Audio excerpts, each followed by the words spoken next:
Hello and welcome back to the channel. So I've upgraded my microphone system a bit so we can give you a bit more of a better voiceover, and I'm just going to do a bit about Snetterton, which happened back in September, and we had a DNF in the first race, so that meant that we were starting for the back of the grid in the second race because your race result carried over for your grid position. So there I am, just on the outlap there, warming up the tyres, warming up the brakes. Warming up the brakes is actually really one of the best ways to get temperature into the tyres, so a good amount of braking really dissipates the heat through into the tyre. Lined myself up on the grid slot. I didn't really know where I was going to go here. I've got some slower cars around me, so you get a really good start. You could end up in the back of someone. And just pulling away from the lights there, just sussing out where everyone's going to go. There's a slow starter on the right there, so careful to avoid them. And then we sort of just see where things fan out into the start of the first corner and the start of the race. So we've got Healey there on the right, we're going to go around the outside, but the tyres are a bit cold and lights it up a bit, and just hanging on there, really could have easily dropped the car there, just going around the outside of the marbles as well. On the left there, something that is a one-off car, which you might not know what it is. It's called an Alton Jaguar, and it's powered by a Jaguar engine, but a special Alton design. And it's got the grunt, so you can see there, and it was being really well driven. I've not raced against this car before. A lot of the cars you see in the field here we do race against often, so you get to know what they're like. And so really the person I want to beat is Mark Home, which is in the SMO car, which is the X-Works Austin Healey, which is the red one in front. And at the moment I'm quite happy because I can see him, so I'm not too pressured. I didn't want to go slamming into the side of that Jaguar, although I probably could have snuck it up the inside there. But quite quickly Mark starts to make good progress and start to pull away, so I really need to get on with this. Roberto Gordonelli there in his E-Type, and we're just going to try and slip down the outside and outbrake him into heat.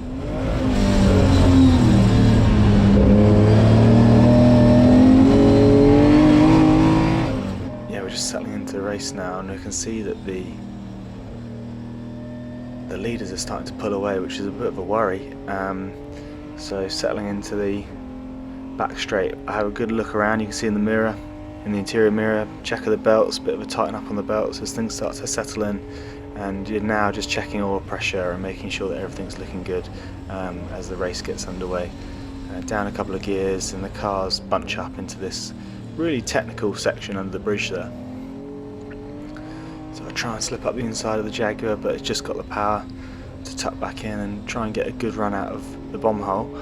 We have a back marker which we're trying to navigate. The grids were split, so 70s cars set off first, but we're a bit quicker than some of the 70s cars, so overtaking them already.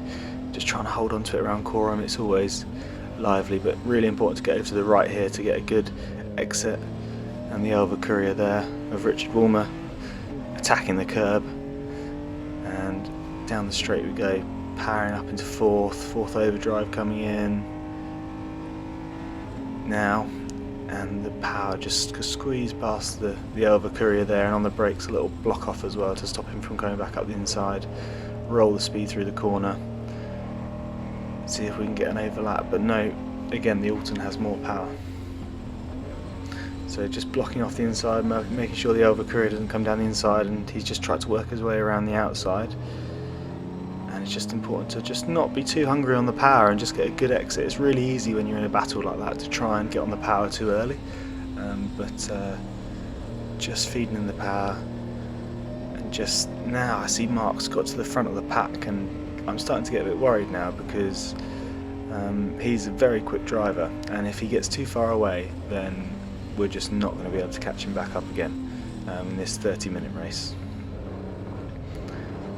Coming up to the back of this lovely Sebring replica, which is Alex Hewitson, Healey 3000, and now the Alton Jaguar's got ahead as well, so I'm really going to start turning it up now and getting on it a bit more just to try and push up to the front of the pack. But you've got to be careful, you know, we're racing expensive cars, and I did actually just drop a wheel there as I tried to push on a bit more. You know, these expensive cars, and you've got to respect them, but you can see that really there's no holding back. We're absolutely on it, right up the bumper, getting in the slipstream, bit of vibration from our car, and then we're up the inside under the bridge. really tricky place here. You can't see the entry to the right-hander here, so you have to be right on the white line on the left to get into the right there. Catch a bit of curb and watch the oversteer on the exit.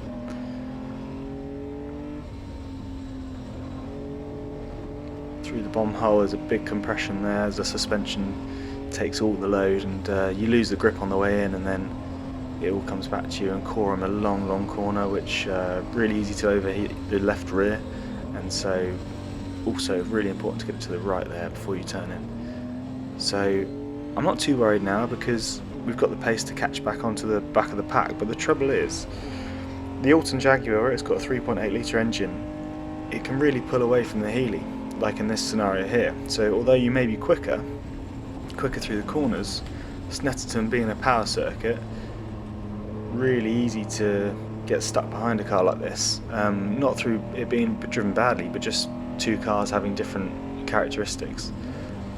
Thankfully there though, just caught out by a back marker, and we're right onto the back of him again. Patience out of here, not too much oversteer is really important. It's the Healey's very easy to power slide, and of course it feels amazing when you power slide it, but it's not the fastest way to go around the corner. So let's just try and size this Jaguar up and see where we can get him. I think it's going to be on the brakes is really what I'm thinking now. And we're going to have a look, but he brakes well and he brakes late. But it just, funnily, just a really weird and uncharacteristic oversteer moment there, just gives me the slip and I'm through, and I'll be making sure he won't be coming back up the inside. So now it's eyes down and away we go to try and attack the leader and try and close in this gap, but Mark home is incredibly fast, and it's going to be difficult. He's a long way ahead, and the only way you can do this is really not to try and drive the fastest lap you can ever drive, but it's about not making a mistake, because you'll lose more time through making a mistake than you will potentially by gaining a tenth or 2/10 by pushing really hard. So now I'm having a look, and what we'll do, we'll just come around this lap, and then I'll just talk you through a lap of Snetterton and how you drive this big Healey around here, because it's no mean feat to wrestle a 3 litre Healey around here. Really long technical track, 3 miles long, Snetterton 300, so very easy to drop time being such a long circuit. You know, people say, oh, I'm 2 seconds off at Snetterton. Well, around somewhere like Brands Hatch, you know, you're only really sort of half a second off, you know, so you're pretty close. Okay, so onto the start of the lap. We'll do a talk through on this lap, and then I'll let you settle in and watch the rest of the race, and then we'll talk a bit more as I start to get up behind the leaders. So we're coming across the line, 4th overdrive, we're pushing probably on to about 100, 125 mile an hour along here. Gentle but hard brake, very fast corner, so tip it into first corner, just clip a bit of apex, hold the line and let it run right to the edge of the track. We're probably exiting there about 85, 90 mile an hour. Hard brake down 2 gears into the hairpin. Go a bit deep, try and square it off, try and get the car rotated, and once you see the front pointing out the corner, really drive it out on the throttle. Right, coming up to the next corner here is a left-hander, which turns in nicely here, but you can get a bit of oversteer just to the midpoint of the corner, just there.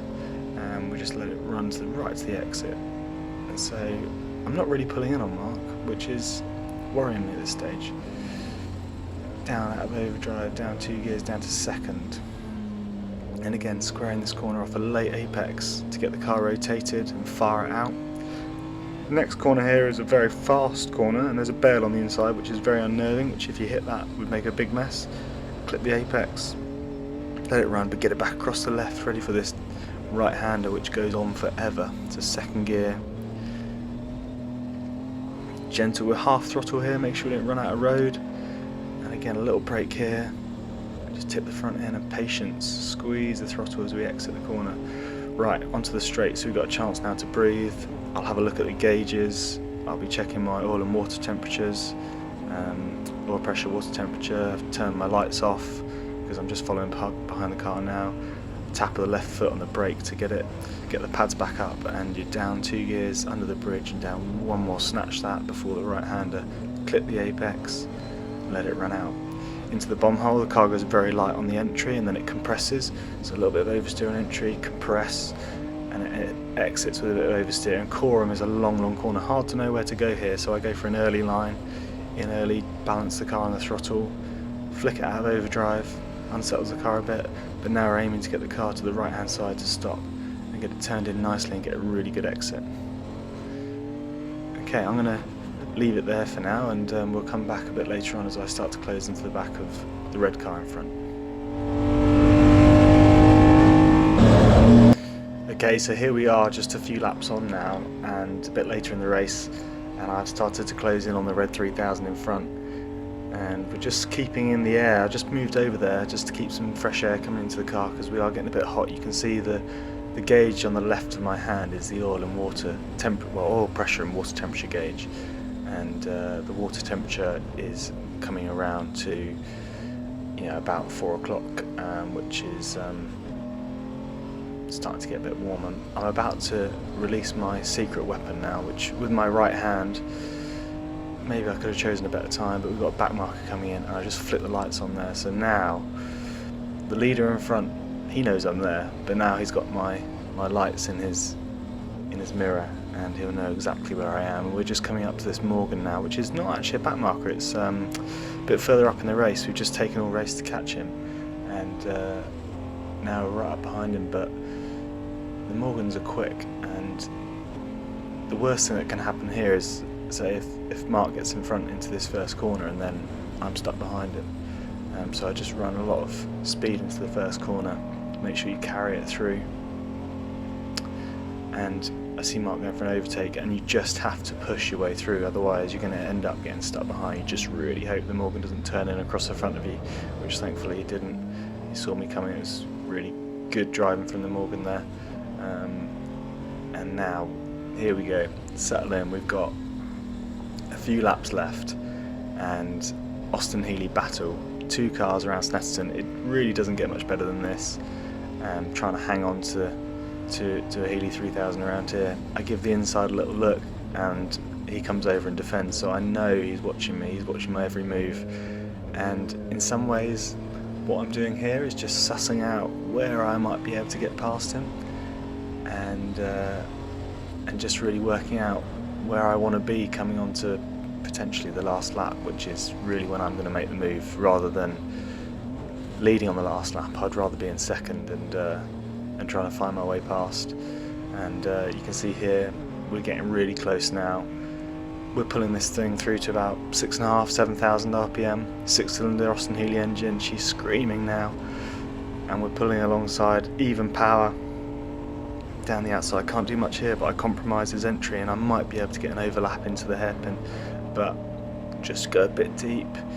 And the Healey comes back across the front, and I mean, this is what it's all about. This is just historic racing at its absolute best, and you've got 2 people here absolutely on it, but with complete respect for one another, and just doing what we love. So we're going to roll on to the last lap now, and I'm going to talk you through maybe not everything, because I can't tell you everything, because I'm going to have to race here again one day, but a thank you to the pit wall there, hand up, notifying Will and Bill and pit wall that it's the last lap, and I know I've got one opportunity to do it, but you can't be reckless. You've got to make sure that when you're going to do it, you do it cleanly and sensibly. There's no point in just bashing your way through on the last lap just to win.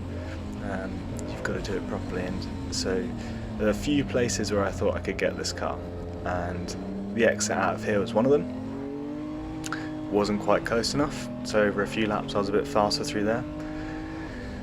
Another place was into the hairpin, and I just don't quite get the exit here that I want, so I don't think that's on. So there's one more place where I think I can get him. This has all been calculated, it's not just a sort of a spur of the moment thing, but it's good to see him defending, which really pulls me into the back of the car, and means I can size him up. But so now I'm really thinking under the bridge. It's my last opportunity. It's 30 minutes, it's the last lap, and it's great to see our white and blue Austin Healey here racing up against an ex-works Austin Healey. It's just fantastic, and we've got the lights in the rear bumper. You're close when you can see your own lights in the rear bumper. Now it's really important I get a good exit here and not rush this corner, and Mark just pushes on a bit there with a bit of understeer, and I get an exit, but I just feel like I'm not quite close enough, and I'm trying to work out where to go. Now, do you go up the inside into here, which puts you on the outside for the right-hander, or do you go around the outside? And I've shown the inside, and Mark gets on the brakes, and I just brake a bit later and just push around the outside. Try not to drop it, oversteer. I cut him across, I know he's behind me now, and it's just a case of stroking it home, really, just making sure you don't make a silly mistake and lose it all. And so you might think I'm excited now, but I'm not. I'm really concentrating 100% just to make sure I hit all the right points. And as I come around here, I just get a bit too much oversteer, and I'm just running in a bit fast. I need to try and get it stopped. It's really easy to lock up the inside left, which I do. The wheel's a lot now, and I think I'm going to miss the apex, and I get a bit of a bad turn in. And so I'm really worried he's going to be pushing on behind me. And I look in my mirror and I see that he's not going to be able to do it. And I see the guys on the pit wall really leaning over, and that's about the best feeling you can get, really. So thank you for riding on board. Mark's alongside me there, thumbs up, hands out the window, a wave to all the marshals, and back in the pit lane to see the team, and everyone loved that, and that was a proper race, and I look forward to seeing you again soon. Thanks.